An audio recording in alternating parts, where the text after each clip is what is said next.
Eu sempre falo isso aqui quando a gente vai orar no início. Sempre falo isso aqui quando a gente está orando aqui no Ministério de Louvor, no início do culto, né? É um privilégio. Tantas pessoas planejam, às vezes nós mesmos planejamos estar aqui no domingo à noite e coisas acontecem que nos impedem de estar aqui. Então é um privilégio, aproveite, saboreie esse privilégio, né? Sinta-se feliz e honrado com o privilégio de estar aqui servindo o Senhor. Mas você não veio aqui à toa. Você não veio aqui porque você sentiu vontade ou desejo. Certamente você veio aqui nessa noite porque Deus quer falar contigo. E eu sei que Ele já falou até aqui. E a minha oração nesse momento é que Ele continue falando, independente de quem está aqui na frente. O Senhor continue falando com você e comigo nessa noite, amém? Amém.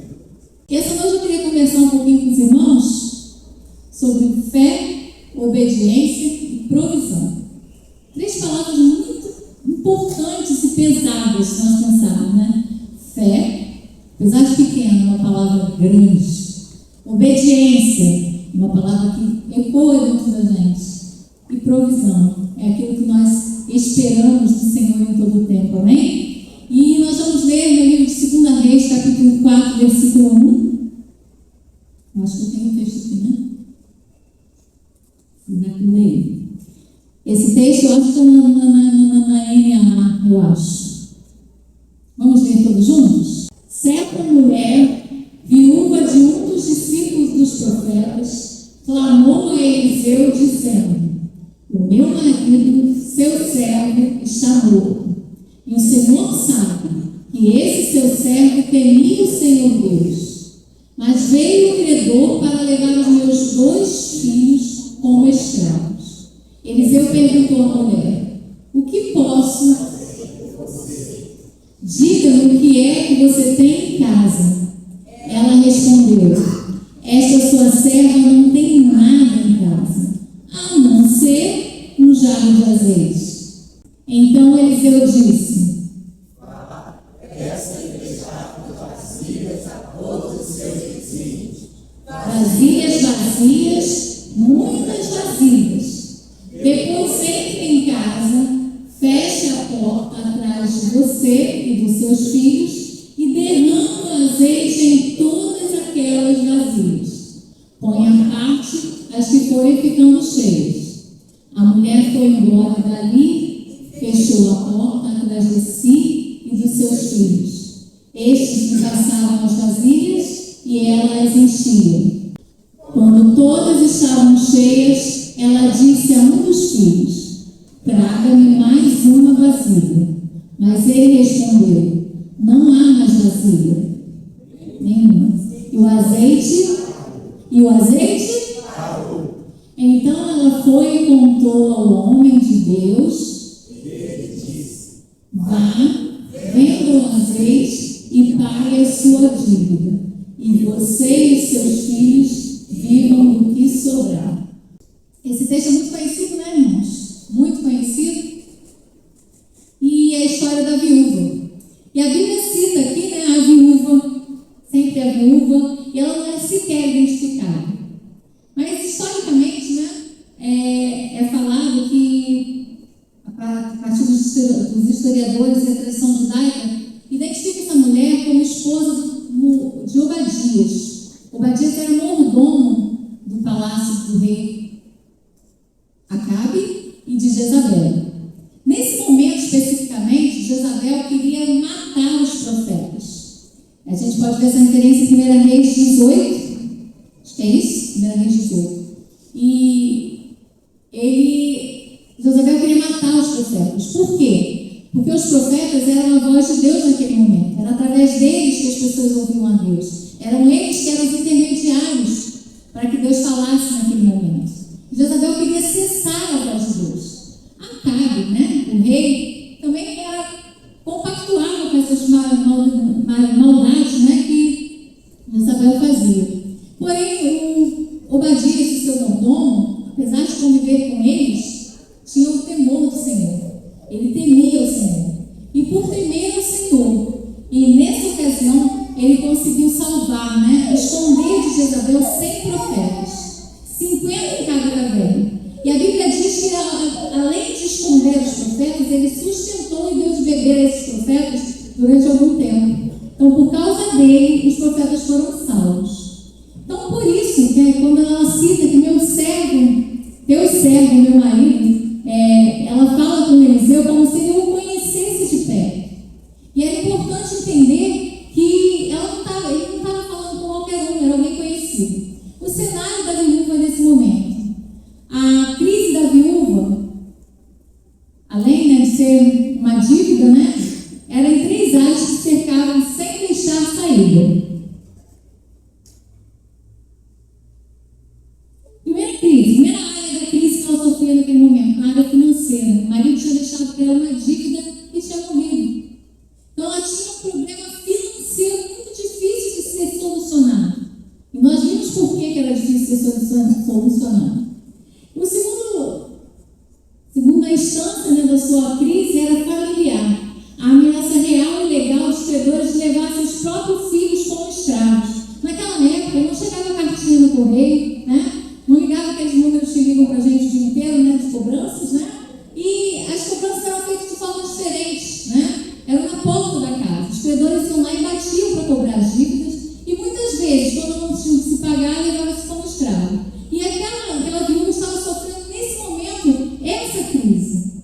Ela estava ameaçada de perder seus filhos, e seus filhos seriam escravos, quem sabe por 10 anos, por 20 anos, ou até pelo resto da vida, para que pagassem essa dívida. E a outra instância dessa crise da viúva era na instância emocional. Ela estava vivendo o luto da perda do seu marido. Ela tinha perdido o marido recentemente, e estava um misto de desespero e com humilhação pública, porque todos sabiam que ela estava devendo. Todos sabiam que os filhos estavam comendo lixo. E ela estava ali nesse sofrimento mútuo, nesse sofrimento grande, porque ela precisava resolver. Então nós precisamos entender, que o momento para ela era difícil. E nós também entendemos muito bem isso, porque na nossa vida também, às vezes, nós passamos por momentos que são difíceis. Existem momentos que a gente não entende o que está acontecendo, por que está acontecendo. As coisas vêm sobre nós e a gente não consegue lidar com elas. Essa era a situação daquela viúva. Ela tinha um problema real, ela tinha um grave problema, ela estava sofrida e sem saber o que fazer. Mas ela teve uma atitude que foi muito importante. E nos ensina nessa noite. Nos ensina o seguinte: diante do problema, nós devemos ter atitude. Vamos ler juntos lá, amarelo? Diante do problema, tenha atitude. Crise não é convite para desistir, é oportunidade para buscar mais a Deus. Coloque-se no lugar daquela viúva. Talvez se fosse eu ia desistir de tudo, porque pensa bem, é muita dificuldade para uma mulher só. Além de sozinha, ela correu o risco de perder os filhos, estava sendo humilhada, mas ela teve uma atitude que foi importante para ela. E diante dos nossos problemas do dia a dia, nós também precisamos ter atitudes. Nós precisamos lembrar do que fazer quando o problema vem. É que a gente não espera o problema. O problema atropela a gente, Ninguém fica aqui, eu vou esperar quando o problema vier, eu vou chutar, matar no peito. Não é assim, A gente não espera, ele nos atropela. E nesse momento ela estava sendo atropelada pelo problema.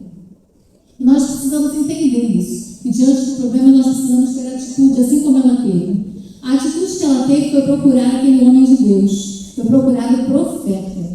Ela procurou o que ela devia naquele momento. Quem poderia ajudá-la. Quem tinha, canal direto com Deus para mostrar para ela o que ela precisava fazer. E diante do problema, muitas das vezes nós paralisamos. Nós sofremos a paralisia do medo.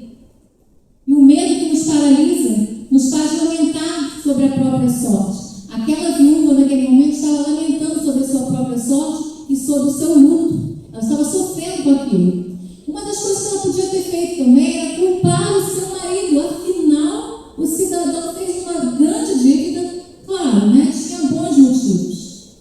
Os fins ali justificavam os meios. Mas, mesmo assim, ele morreu e deixou a dívida para ela.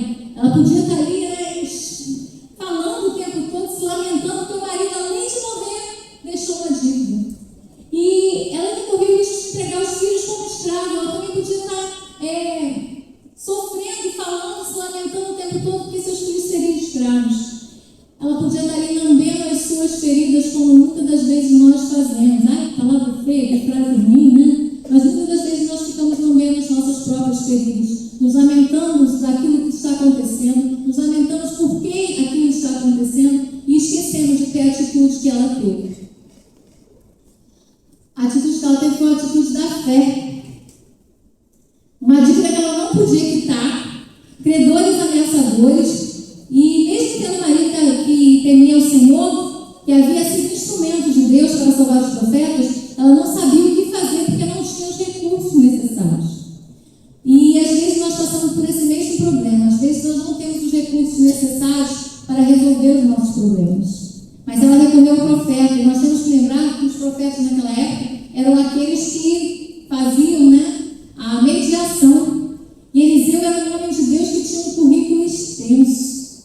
Quem era Eliseu, irmãos?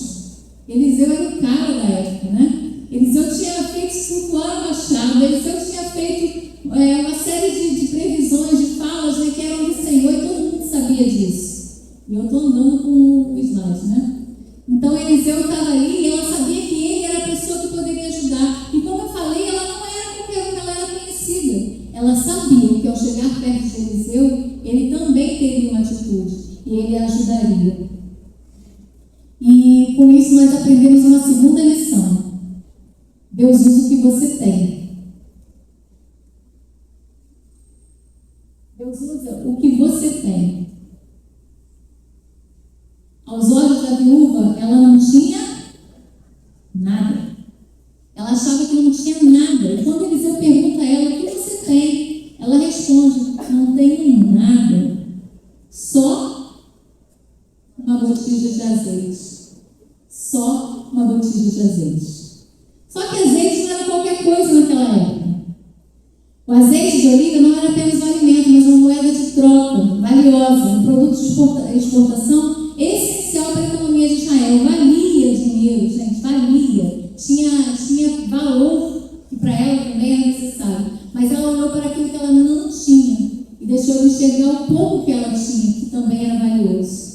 Às vezes também pensamos assim. Não temos condições, não temos conhecimento, não temos recursos, não temos nada. E se alguém perguntar o que você tem, você vai responder, não tenho nada.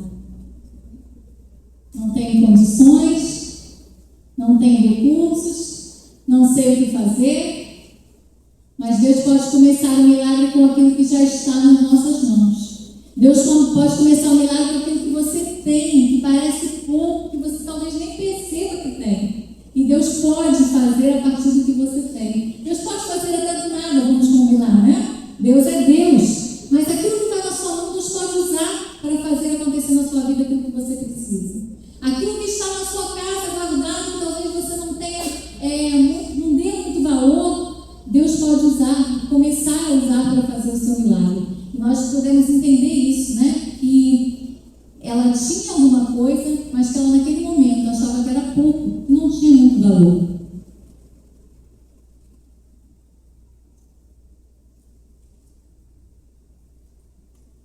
E a minha briga de sempre, irmãos?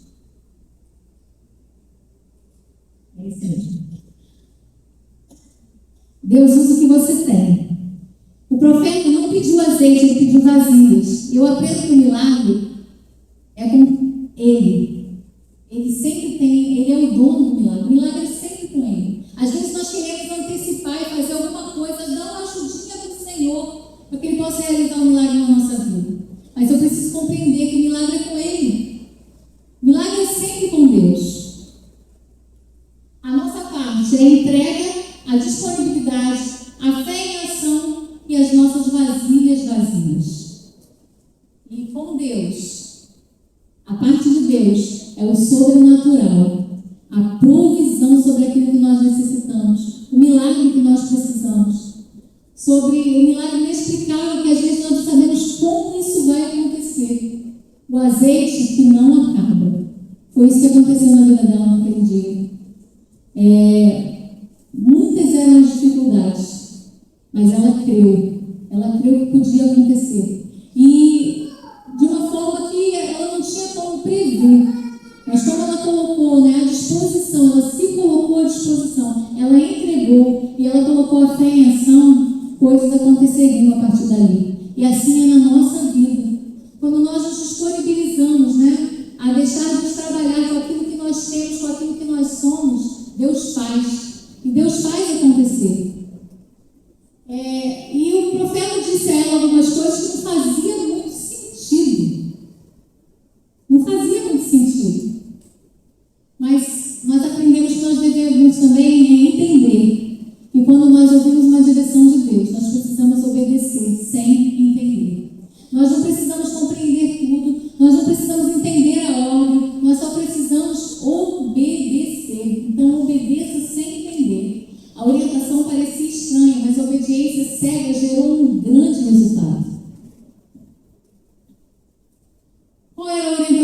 primeiro pedir. Ela já estava pedindo. Ela estava pedindo a ele. Não era isso? Ela não foi lá pedir. Mas ele falou, vai e peça.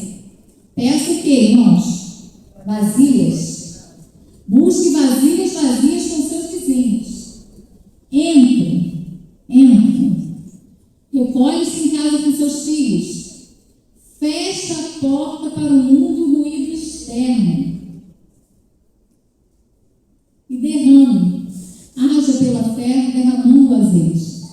Muitas das vezes nós estamos com as orientações que vêm de Deus, né? Orientações segundo o Espírito Santo na nossa vida. Mas nós queremos primeiro entender o que Deus quer fazer. Eu preciso entender, né? Eu preciso saber o que Deus vai fazer. E ela nos ensina que ela não entendeu quase nada. Ou talvez ela não entendeu nada. Ela só seguiu aquelas orientações que eram meio sem sentido, né? Meio distorcidas, porque, pensa bem, ela precisava de uma provisão para pagar os credores. E ele manda ela pegar, ela tinha um pouquinho de azeite, ele manda ela pegar todas as vasilhas que ela pudesse e juntasse e entornasse, derramasse aquele azeite que ela tinha nas vasilhas. Isso fazia algum sentido? Como que uma botija de azeite ela derramar em vasilhas? O que ela pensou? Vai ser só, conjecturando, né? Ela pensou, vou derramar um pouquinho em cada uma e vai ter umas 3 vasilhas, já não vai ter mais o que fazer, né? O azeite já vai ter acabado. E nós entendemos também que às vezes nós precisamos criar um espaço. O azeite multiplicava enquanto ela derramava. E quanto mais vasilhas apareciam e ela pedia aos filhos, o azeite ia jorrando naquela botija. E o azeite continuava. O azeite continuava. O azeite continuava. Azeite na Bíblia também tem várias representações. Entre elas, uma delas é a unção, a presença do Espírito Santo. Ela diz, não tenho nada a não ser uma botija de azeite. Eu queria abrir um parênteses aqui, né? Ela tinha um pouco, mas ela foi sincera. Ela disse, eu tenho uma botija pequena, não é só uma botija de azeite. E nós às vezes caímos no erro que ela não caiu naquele dia. Às vezes nós não usamos de sinceridade. Às vezes eu tenho uma botija, eu não quero dizer que eu não tenho azeite, eu tenho uma botija de azeite, eu tenho um pouco de azeite. Mas às vezes eu acho que eu tenho o suficiente. O azeite está bom, né? É tranquilo, mas eu preciso entender, né? Que não é o suficiente. E eu preciso de espaço para que esse azeite venha jorrar. Eu preciso de muitas vasilhas. Eu preciso de espaço livre para que ele possa cair e se multiplicar em cada uma delas. Então, às vezes eu preciso entender que eu preciso abrir espaço dentro de mim para que o azeite possa se multiplicar. Estou falando da unção. Agora eu estou falando da unção do Senhor. Às vezes eu quero muito essa unção, eu busco muito essa unção, mas eu não tenho espaço. Eu não abro espaço na minha vida para buscar o Senhor. Eu não abro espaço na minha vida para me dedicar àquilo que eu preciso. Eu não abro espaço na minha vida para fazer aquilo que é necessário, para que eu seja uma pessoa que tenha um pouco mais desse azeite, para que esse azeite se multiplique na minha vida. E eu preciso compreender que eu preciso criar esse espaço para a unção. Eu preciso de espaço vazio. O azeite multiplicava enquanto ela derramava. Ele multiplicava cada vez mais enquanto ela derramava. O erro que cometemos não é ter pouco azeite, mas sim nos contentarmos com o pouco. Enquanto a viúva buscou vazio, espaço vazio, o azeite continuou jorrando. O azeite só parou quando acabou o espaço. E se tivesse mais vasilhas ali, irmãos? O milagre não teria acabado ali, teria continuado. Por isso ele falou, peça muitas, peça o quanto puder, peça mais vasilhas, porque não era para parar ali, podia ser mais. E assim é na nossa vida. Às vezes nós queremos mais, mas nós nos contentamos com o pouco que nós estamos tendo. E nós precisamos criar espaço dentro de nós, para que esse azeite seja derramado e faça o que ele precisa fazer dentro de nós. Nós seremos o recipiente e a unção de Deus vai estar em nós. O azeite vai transbordar em nós. E nós estaremos aqui, né? Vendo os milagres de Deus na nossa vida. Uma quarta lição que eu aprendo. Não tem uma ali. Abre espaço, irmão. Abre espaço na sua vida para que esse azeite venha se multiplicar. Enquanto houver fome e dependência de Deus, Deus continuará enchendo. O azeite continuará jorrando.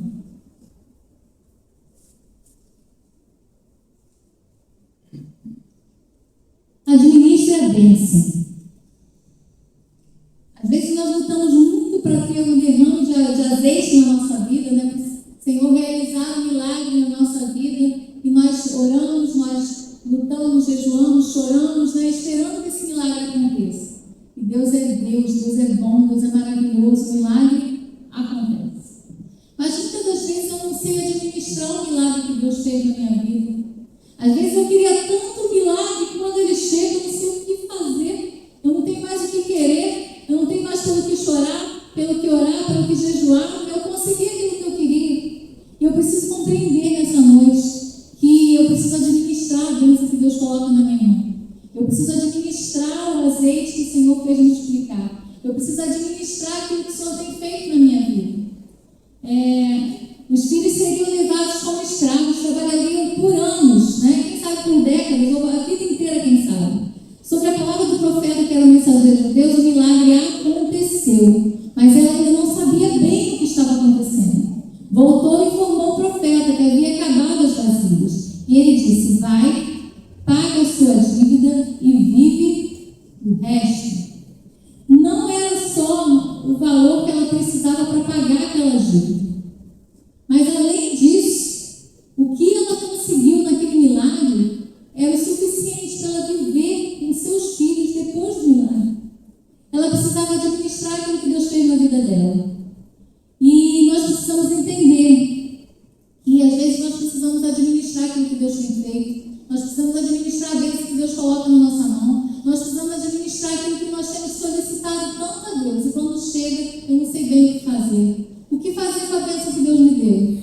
É continuar na presença do Senhor, buscando mais azeite, buscando mais viver na presença do Senhor, para que a partir daí Ele te dê novas possibilidades, novas necessidades, e assim você vai continuar na presença dEle, desejoso de estar na presença dEle. Porque existem duas classes de pessoas, eu ouvi isso essa semana e achei tremendo.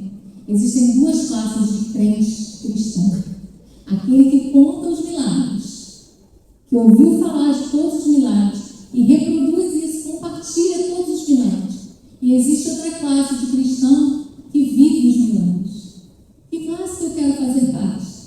Da que conta os milagres ou daquela que vivencia os milagres? Só que para vivenciar os milagres a gente passa por dificuldades, irmãos. Para gerar um milagre, nós primeiro geramos uma necessidade. Primeiro existe uma brecha na nossa vida, uma necessidade grande, que daí o Senhor vai usar para fazer o milagre. Então nós precisamos querer fazer parte dessa classe de cristão, desses que dependem do Senhor em todo o tempo, para que o milagre seja feito, e a partir daí vai haver outro milagre, vai haver outra necessidade. E quando eu estava pensando nisso, eu me lembrei, né? Eu já contei até essa história aqui, não deve ser a primeira vez, que uma vez, quando eu era muito novinha, tinha uns 20 anos, tinha acabado de me casar, e era uma época que existiam muitos ex-traficantes, ex-isso, ex-aquilo, que se convertiam, e eles davam os seus testemunhos, né? Eu fui ex-isso, eu fiz ex-aquilo. E um dia, ouvindo aquilo, eu fiquei pensando: meu Deus, eu sou ex o quê? Não era ex-nada. Não era ex-nada, eu não tinha o que contar. Eu não tinha uma história. A minha história tinha sido uma história toda. Olha só, eu cheguei de certa forma a me envergonhar de ter uma vida boa, gente. Cheguei de certa forma a me envergonhar de ter uma vida direitinha, né? Porque eu queria ter uma história para contar. E nesse momento eu fiz uma oração ao Senhor. Falei: Senhor, me dá uma história para contar, Senhor. Realiza na minha vida uma história para contar. E só bastou essa oração, irmãos. Só bastou essa oração. Às vezes eu já passei por algum momento e falei: Senhor, por que eu orei daquele jeito? Mas depois a maturidade nos ensina que a partir dessa oração, Deus gerou na minha vida uma história para contar. Só que eu precisei administrar a história, né? Demorou, o Senhor fez, o Senhor realizou na minha vida o milagre que eu desejava. Eu tinha uma história para contar. Hoje eu tenho muitas histórias para contar, posso dizer de passagem, né? Mas naquele momento eu tinha uma história para contar. Mas quando a minha história se realizou, eu precisei depender mais de Deus, para eu administrar aquela bênção que Ele tinha me dado, para as outras necessidades que eu também tinha diante do Senhor. E assim minha vida virou um ciclo. Eu precisei depender, chorar, orar, e obter. Depender, chorar, orar e obter. Depender, chorar, orar e obter. E assim a gente vai vivendo na presença do Senhor. Às vezes nós oramos só por uma cura. Enquanto é curado, você fala, e agora? E agora? Né? Agora você tem que fazer mais do que você fazia antes, sem contar para as pessoas o que aconteceu. Você tem que ser agente de transformação na vida de outras pessoas. É necessário se colocar em movimento. É necessário administrar a bênção. Administre a bênção que Deus te deu. Foi para isso que Ele te deu. E aqui o profeta fala para ela, agora você vai, paga a sua dívida, quita a sua dívida, né? E vive do resto. Vive do resto do azeite que você conseguiu ali no milagre. Vive dela, administra isso e vive dele. Vive a partir daí. O profeta deu uma ordem dupla após o milagre. O azeite na vida dela tinha 2 propósitos. O azeite na vida da viúva tinha 2 propósitos. Primeiro propósito, pagar a dívida. O primeiro passo é resolver o passado. Aquilo que está ali na vida dela, né, trazendo o problema, era a dívida que o marido havia feito e estava agora sobre ela. Mesmo ela não querendo, mesmo ela não desejando, ela precisava administrar isso também. O primeiro passo era resolver aquilo que tinha vindo do passado. O milagre serviu para livrar os filhos da escravidão e acabar com a ameaça imediata dos credores. Livrou os filhos dela da escravidão porque os credores não bateriam mais na porta dela. Ela não devia mais nada. Ali estava liberta daquele problema, daquele milagre. Mas também tinha um segundo propósito, que apontava para o futuro. Viver do resto. O segundo passo é olhar para frente, olhar para o futuro. A partir do milagre, você tem que zerar a sua vida e olhar para o futuro. O milagre não é troféu. Você apresenta aqui que eu conquistei, né? Medalha. Não. O milagre aponta para o futuro. O que Deus fez na sua vida até aqui, o que Deus realizou na sua vida hoje, tem que apontar para o futuro que você vai ter na frente diante do Senhor. O futuro que você vai ter com o Senhor. Aquilo que o Senhor vai fazer na sua vida a partir daí. É necessário que você olhe para o futuro e lembre-se daquilo que o Senhor já fez na sua vida com esperança, porque muito mais Ele pode fazer. Não adianta você ser crente de uma bênção só. Não adianta você ser cristão e contar com uma bênção. Aquela história. Quando eu tinha 15 anos aconteceu, quando eu tinha 20 anos. E hoje, que milagre que o Senhor precisa realizar na sua vida. Que azeite que o Senhor precisa fazer jorrar. O que está necessitando a sua vida hoje? E você precisa colocar diante do Senhor.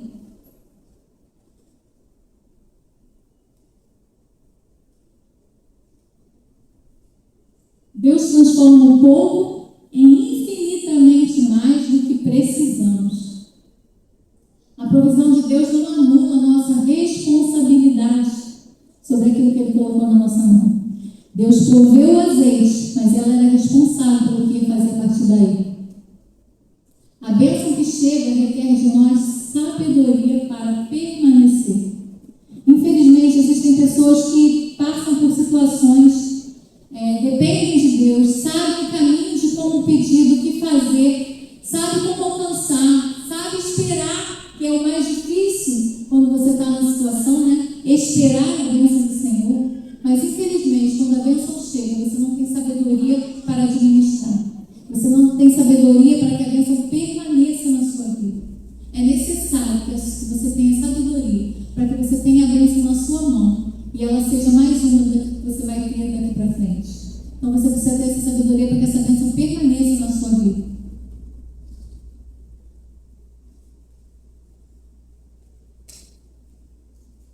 É necessário nós entendermos que esse Deus que estava lá, esse Deus da história, esse Deus que foi o Deus dos profetas, esse Deus que foi o Deus de Eliseu, que foi o Deus da viúva, fez muito naquela época, mas esse Deus está aqui hoje. E Ele quer realizar na sua vida também um milagre. Eu sei que existe necessidade na nossa vida que nós não colocamos diante de todo mundo. Existem necessidades que nós queremos que o Senhor realize, está lá dentro do nosso coração, trancado a 7 chaves. Mas que nós dependemos do milagre de Deus. É na nossa vida financeira, como é no caso da viúva. É na nossa vida conjugal, né? Quantos casamentos necessitam do agir de Deus?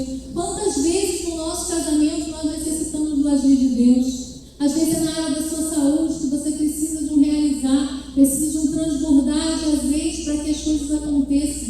E hoje, o Deus que fez isso tudo está aqui e está falando com você nesse momento. É com você que Ele quer falar nessa noite, que Ele quer tratar. É você que Ele quer que abra espaço para que o azeite venha jorrar na sua vida. É você que Ele quer abençoar. É você que Ele quer que saiba administrar a bênção. É você que Ele quer que tenha sabedoria para que a bênção permaneça na sua vida. Não perca a oportunidade de, nessa noite, reconhecer esse Deus na sua vida, o que Ele tem feito até aqui. Que você seja da classe de pessoas que tenha milagres para contar. A que preço seja, né? Mas o Senhor está conosco. Então, que você seja dessa classe, que tem milagres que possa contar, que tem milagres que você viveu e que você ainda quer viver. Tem esperança de milagres na sua vida, tem esperança de azeite na sua vida. Quantas pessoas estão começando a vida cristã e pensam, poxa, eu quero muito fazer isso, eu quero muito realizar isso diante do Senhor, eu quero poder ajudar no serviço do Senhor, eu quero abençoar outras vidas, quero que a minha palavra alcance o coração das pessoas através daquilo que Deus fala e faz, né? Que Deus traduza o que eu falo para que você entenda a voz dele nessa noite. E tantas coisas nós queremos diante do Senhor. Nós precisamos nos colocar diante dele. E hoje é uma oportunidade para que você abra o seu coração e peça ao Senhor que o azeite venha transbordar. Que o azeite venha transbordar na sua vida financeira. Que o azeite venha transbordar na sua saúde.